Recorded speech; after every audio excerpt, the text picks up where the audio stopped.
Binati na ng Malacanang at maging ng ilang kongresista ang bagong Senate President na si Sherwin Gatchalian. Handa raw makipagtulungan ang Kamara sa bagong liderato ng Senado. Nasa frontline ng balitang yan si Marian Enriquez. I guess on behalf of the House, we would like to congratulate Senate President Sherwin Gatchalian. We look forward to working with him. Para kay House Majority Leader Sandro Marcos, si Senate President Win Gatchalian ang leader na kailangan ngayon ng Senado. Dati na niyang nakatrabaho si Gatchalian at kilala raw niya ang senador sa pagiging mahinahon.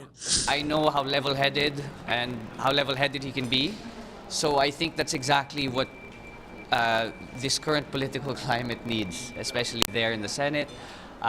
Level-headedness and just the need for all of us to really get back to work. Si House Speaker Bogie D, binigyang diin ang kahalagahan ng pagtalaga kay Gatchalian, lalo na aniya sa pagpapatuloy ng pagganap ng mga responsibilidad ng dalawang kapulungan.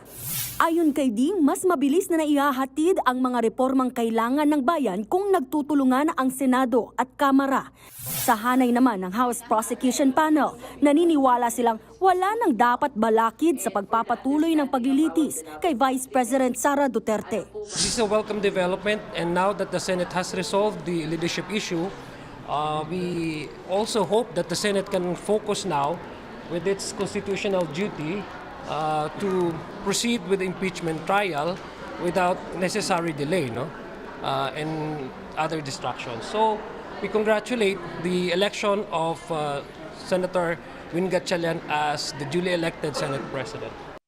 Ang palasyo agad ding binati ang pagtalaga kay Gatchalian. Nagpasalamat ito sa parehong kapulungan at inaasahan daw nito na handa na silang gampanan ang kanilang tungkulin. Ang gusto ng Pangulo ay magkaroon ng kaayusan sa Senado dahil kailangan sila talaga magtrabaho. So, nasa kanila pong kamay yan. Sa ngayon po, ang obligasyon ng Pangulo ay ginawa niya. Nagpatawag po siya ng isang special session at nasa kamay na po ito ng mga senador kung kayo rin po ay tutugon sa inyong obligasyon. Ayon kay Yusek Claire Castro, ang hangad lang daw ng Pangulo ay ang mabilis na paglilingkod sa taong bayan at pagsasabatas ng mga prioridad na panukala. Bago ang special session kanina, nanawagan din si Castro na panatilihin ang kaayusan sa sesyon. Maganda raw na handa ang mga senador sa aniyay dirty tricks ni Senator Alan Peter Cayetano. Kung handa po sila sa dirty tricks ni Senator Alan Cayetano, magandang balita yan dahil siguro nga po nakikita na natin even before kung ano ba talaga yung mga naging aksyon ni Senator Alan Cayetano.